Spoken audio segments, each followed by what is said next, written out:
What up, Better at Chess Nation? This is Terrence B with another video. This is day 18 of our 30-day daily chess puzzle challenge. So, today what I have for you is back rank, en passant, perpetual check, aka situations where it'll more than likely lead to a draw, stalemate, and what else am I missing? I'm missing something. The fastest checkmate, that's right. And actually, you know what? No. Let's add one more thing in there. Let's add hanging piece in there. We're gonna add hanging piece in there. We've seen a few hanging piece puzzles in our previous videos, so I'm gonna add it in there again. And yeah, when it comes to it, I'll explain more about what that is. But essentially, it's one of, I'm not gonna say it's just. Of course, it's when a piece is hanging, but it's specifically in a situation where you made a move, took away a defender, and now a piece is left without a defender, which means it's hanging, which means you can take it. So, but without further ado, enough talking, let's get to the chess. All right, let's get it going. Okay, so we've seen this one before, but if it's your first time watching this video, let me explain. So what happened here is that the F and the G pawn moved away from their beginning post, but what they've done is they've actually left a opening with these squares right here for a direct attack against the king with the right piece. And what is that piece? Well, white, of course, when white goes first, they usually can go for the E or the D pawn, unless they're playing a super specific opening. And so, this is also at maybe the beginner, maybe into the intermediate, and you might see a few grandmasters play this as well. Usually grandmasters play a little bit more complicated openings. And we might talk about a few of those soon. If not, there are plenty of chess videos on YouTube for you to see the more complex openings. But at least for the the levels that I have it set up here for beginner level puzzles, usually white will play either D4 or E4. And what that's doing is with E4, you give your queen and your bishop essentially a way out to get into the game.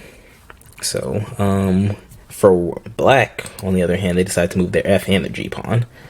And, there's only one pawn here, but it looks like there was an exchange of the E pawn here for the F pawn, and then G moved up to protect that F pawn. And then at some point, F took that G pawn, or took that pawn that was originally E that was now on F. So, but either way, black left themselves out in the open here, so white can move this queen here, and that is checking the king, and the king has no protection. If the G pawn was here, the G pawn can simply move up one. It's backed up by this H pawn. Black could be all right. However, that's not what happened. Both the G and F pawn are moved away from these squares, which moving the F pawn is already a weakness for black and white. So moving that pawn out, and then moving the G pawn out to not back up the F pawn, depending on where the F pawn went, opens up the king to danger, which is what happens here. So we're simply going to move this queen right here, and this is going to be a checkmate. So this is a checkmate. You may have seen this already. Hopefully you don't. Hopefully you don't have to. At least for your end. If you see it against your opponent, then hopefully after seeing, especially the last few days, you know how to conquer that. So, all right, let's go to the next one. Alright, so white took a pawn, and now, there's a opening here. So, with that opening, well, maybe not. How do we want to play this? Okay, because here's what we need to worry about. White has their queen and bishop lined up. So white is looking to get here to go for a check. If they go there for a check, the king could move to this square, the bishop might move here, and then maybe below, the king will take here. Either way, that's a threat right there, so you have to look out for a threat. So what's the best way to attack that threat? You could move your rook here. You move your rook there. This queen is stuck here because the king is behind the queen. And we know that you can't put your king in check, and by moving the queen, you will be opening up your king for attack. So I think this is the move. So, okay, they decided to do that, and of course the pawn just moved up, but we're just going to take that pawn. So now the king decided to move out of the same file as the queen. So now this queen is simply there for the taking, so you just take the queen. Now, of course, you know, as this game continues, this bishop is going to take the rook, because it's a rook. But, yeah, you've gotten yourself out of danger, and then you'll probably want to move your king back in a situation like this, just because you don't want your king out in the open. So there wouldn't be any immediate threats to move your king back right away, but eventually you would want to move your king back. A king in the open is very vulnerable to attack by your opponent. So let's go to the next one. Alrighty, so what happened here? Okay, so white moved the queen down to put our king in check. However, white was not paying the greatest of attention to the board, because we have a bishop right here lined up. Oh, jeez, wow. Lined up against this queen. So this, I mean, this bishop is just gonna take this queen. So yeah, that's it there. So I mean, the lesson for that is if you're gonna put your opponent in check, look around and see, okay, the square I want to put my piece to put my opponent in check, is there a piece protecting or controlling that square? If the answer is no, then feel free to put it on that square. If the answer is yes, though, if the answer is yes, of course you know to avoid that. Also, with that being said, you definitely, if you're playing a time game, you want to take your time but not waste time. So and the best way to do that is to take at least 5, maybe 10 seconds to look at the board, or to at least look at the move you want to make. When you look at the move that you want to make, like, just examine, okay, what are the threats around it? Are there any threats around it? Can I safely go to the square? See, the person playing white who moved from this square to here, they moved quickly. They didn't pay much attention. Otherwise, they would have thought this bishop was here. So, or maybe they did, and maybe the bishop just caught them off guard. I mean, that's definitely happened too. But the thing you want to do is you want to make sure. So you want to take as much time as you need to make sure. Now, the farther away a bishop is, the more hidden it tends to appear. And if you play games and somebody finches their bishop and they're moving other pieces, and all of a sudden, like 10, 20 moves later, they move their bishop, you're going to wonder, okay, when did that bishop get there? And they simply moved their bishop early and kind of forgot about it. Or maybe they didn't forget about it. They knew it was there the whole time. Maybe you forgot about it. That's happened to me sometimes.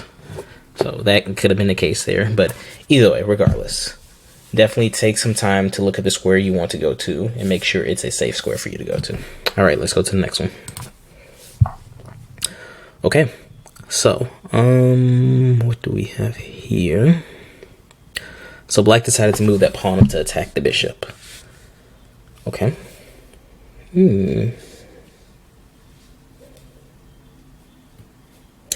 So here's what I would do. I would actually, I see this combination. I would take that, and if the queen goes there, you take with the pawn, and then the pawn will probably take back, and then you can take back with the knight here.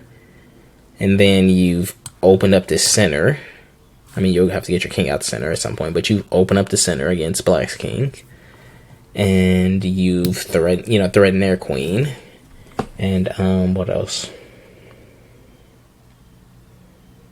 I mean, there was a few exchange of pieces here, but you've gained 2 knights, lost a bishop, and maybe a pawn, and that was it. So I'm gonna take that. They decide to take that. Then I'm gonna take their other knight. Okay, and that's as far as it goes, but you get 2 knights out of this. So your opponent's probably gonna take whichever pawn they want to, and then I don't know. I mean, you just, in this case, you would just play how you think you should play. You try to make sound moves here. But at least from that exchange, you sacrifice your bishop for 1 knight. You sacrifice the bishop for a knight, which is an even exchange point-wise, because each are both worth 3. And then your pawn, which is worth 1, took a knight, which is worth 3. So you won that exchange. So you essentially lost a pawn and a bishop for both your opponent's knights. Alright, let's keep going. Okay, my opponent decided to take that piece, which I didn't see what it was. What are we gonna do here? We are going to...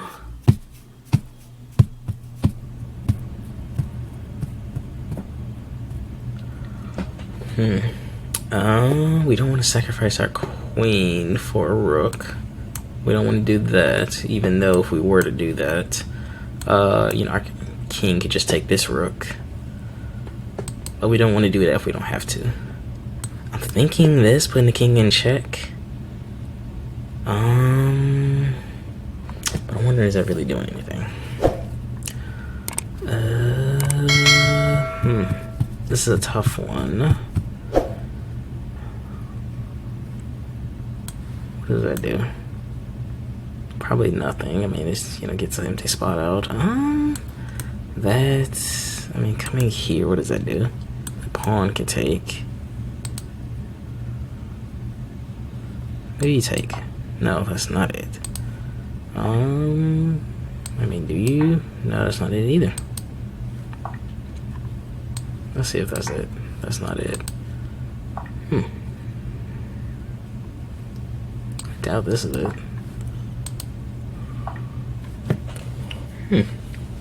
Okay. So what do you do?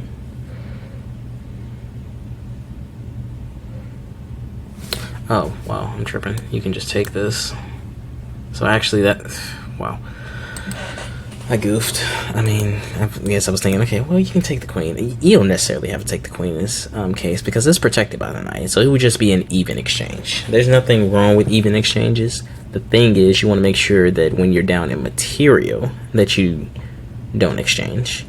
Because your opponent will have an advantage just because, you know, they have more material. So we're just going to take this rook.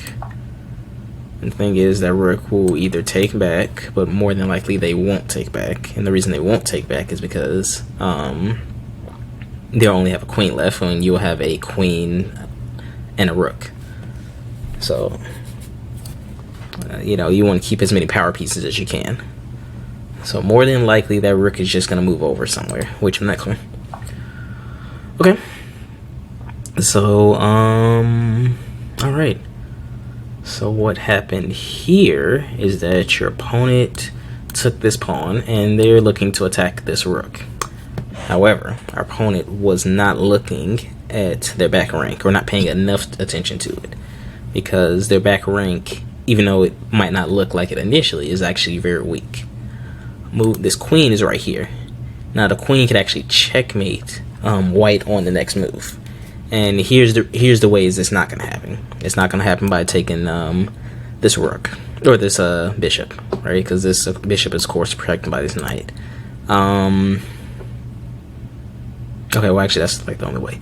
So, but here's the way it will happen. It's gonna happen by you taking advantage that this bishop is blocking this rook from protecting the king. This rook is protecting, or really I should say protecting the back rank. This rook is protecting this bishop, and that's it. Because this bishop is here. This bishop doesn't move horizontal, it moves diagonal. So your queen could go here. Your queen is attacking the king this way and cutting off this diagonal. So this king is stuck. So that is a checkmate. Alright, let's keep it going. Let the good times roll. Okay, so our opponent moved their bishop from this back rank all the way here to f4. So you know, this bishop is attacking our bishop and also threatening check here. So what are we to do here? We could take if we want to, then our opponent can take back, or just move the knight. We could probably just take the knight and let our opponent, you know, our opponent wouldn't take the bishop because now the queen will be here. What else could we do? What are our other options? I think that's it. So how do I want to proceed? I think I'm going to take the knight first. Okay. Okay, so let's do that again because a lot just happened. So I decided to take the knight because again, taking the knight here is hanging. There's nothing protecting it, and then that way, if I take the knight, if white decides to take the bishop, I can just take back. So I take the knight first. My opponent takes our bishop, putting me in check. I can take their bishop back, so I do that. And this knight right here, the bishop decided, well, you know what, let me get this bishop out here, so I'm going to take the knight. So they take the knight. Now your pawn could take the knight, and of course the queen's going to take that pawn back. So, and then what's happened here is that you know, your opponent has all these pawns. They have a queen and 2 rooks. You have your queen, a bishop, which they don't have now, and 2 rooks. So you're probably up about a bishop right now. Okay, let's go to the next one. We'll do like 2 more here. Okay. So our opponent decided to move their rook there, and essentially what our opponent is going to be trying to do here is just start picking off these pawns.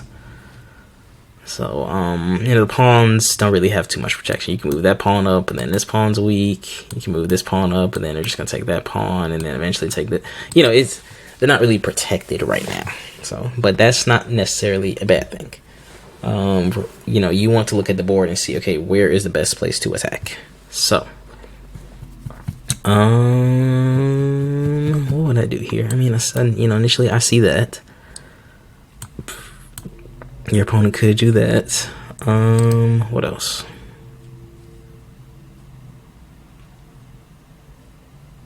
I mean, you could jump there, but your opponent's just going to jump there. That's not... Oh, you know what? Actually, that could be it, actually. That might be it. Because your knight's gonna jump here. This rook is gonna take this pawn, but now your knight can jump to this square. And see this square. So just looking at how it is, if you look at this square, you can see that you can attack the king and the bishop at the same time. Attacking 2 or more pieces at the same time is called a fork. So, the knight jumping here is going to attack this rook and this pawn. So that's the first fork. And then after the rook moves, because the rook is definitely going to move, then you attack this pawn right here. Now the king is under attack and this bishop. And that just means that the king, you know, when the king is under attack, the king has to get out of check. What are the 3 ways to get out of check? You either move the king, you block the check, or you take the pieces doing the check. Now with a knight, since the knight jumps over pieces, you can never block the check, because a knight can be hidden behind pieces and still be attacking you. So you can only move out of check or take the knight. So if you look around, there's nothing protecting the square right here. So the knight could take that pawn without repercussion and then come back and take, you know, once the king moves, because it's going to have to move, you can take the bishop. So let's try that out. Okay, just as I thought. Yep. And see that happen. So now, you know, you look at all the pawns here. You have 5 pawns. Your opponent has 5 pawns. You both have a rook. The difference is you have this extra knight here. So this rook is probably going to take that pawn. You simply take that pawn back. Keep marching up the board. Yeah. All right, let's go to one more here. Alrighty. So what we have here. Okay. So the first thing to note is kind of where the king is. So the king is in this, you know, it's somewhere in the middle of the board. They're not on the edge of the board, right? So they have these 8 lovely squares around it. Okay, so looking where the king could go. The king does not have a lot of moves, period, right now. You know, these 3 squares are taken away by this rook. This square and this square is taken away by, you know, this pawn. And the other 3 squares are taken away by the king's own pieces. So the king, in theory, cannot go anywhere. So, what do we do here? Well, we could put the king in check. How? By moving this pawn up too. Because this pawn hasn't moved. So that means that the pawn still has the option to move 2 squares. Because on the pawn's first move, it has the option to move 1 or 2 squares. But only on that first move. If we move this pawn here, here's where en passant comes into place. If we move the pawn here, the king will be in check. The king would have nowhere to go. So the only way to escape that check is en passant. Which is when a pawn moves up 2 squares and it's sitting next to a pawn. on the very next move, the pawn that is sitting next to the enemy pawn could take this pawn by simply moving diagonally. Remember, pawns attack diagonally. In this case, the pawn isn't attacking it's still attacking diagonally, but it's not capturing that piece diagonally like it would if, you know, the pawn just moved up to this square right here. So, and, well, crap, I meant to bring it back over. And the thing about moving up 2 squares is that your opponent has to en passant by moving the pawn there to take that pawn. It's going to put your king in check, but the defender that was protecting this rook is now gone. So now you take the rook. And now your king is just left. Now black is left with a king and 2 pawns. So we're going to move up twice. They're going to en passant. And instead of taking this piece, you take this piece. Okay, and you know, they're going to keep moving towards the promotion square. You simply go there. Why? Because no matter if they move up 1, you just take. If they don't do anything, you still just take this piece. As long as your rook isn't in danger, why not? So, all right, let's do one more because that was actually kind of difficult. So, oh man. Okay, what do we have here? This is a doozy. Good gravy. Okay. So,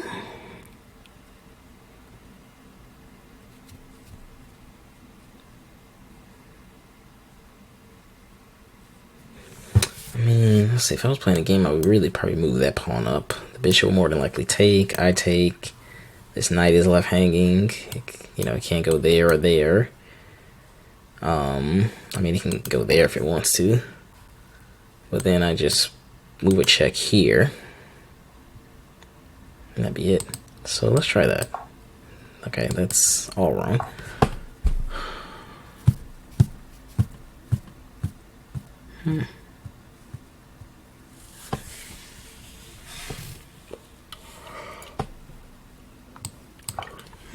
That's wrong. This one's a doozy. I can't move this knight because I'll be putting myself in check. I could move there. Yeah, okay, I didn't think so. That's not really doing anything. If I want to do that, I can do that. But again, that's not doing anything. Okay, so what am I missing here? Nope. I hope it's not a queen sacrifice. That'd be a silly queen sacrifice. It's not a queen sacrifice. Like, oh, wow, that made that hard. I do that, and then I take the bishop. Okay. That was silly of me. Alright, let's do that one more time. Okay. So this bishop is unprotected.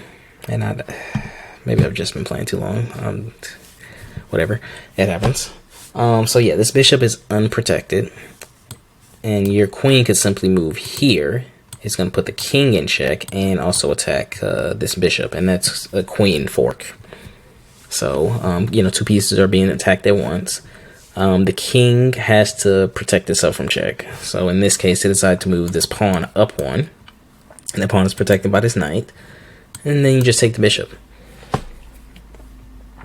So, yeah. That's all that is right there. But this was day 18. Thank you guys for joining me. If you liked the video, please leave a thumbs up. Please share the video with anybody you know who is interested in chess or who will find this video interesting and fun to watch. If you have not subscribed to the channel yet, I don't know what you're doing with your life, but you need to fix that and subscribe to the channel and become a member of the Better at Chess Nation. I put out content like this every week for the next 12 days left, because it's a 30-day challenge. I'll be putting out videos like this, simple puzzle videos, going through different chess situations, explaining the logic behind each move and the thinking, and also what you should be looking for to both help you and also protect you from falling into any traps. So yeah, but again, this is day 18, 12 more days, and then I'm going to be getting back to my lesson series, going over tactics and strategies. And yeah, I'm excited for that series. It's definitely a lot of stuff that I want you guys to know and look and see, because it will only make you better chess players. But with that being said, I bid you guys adieu. Thank you for watching, and I will see you in the next one. Later.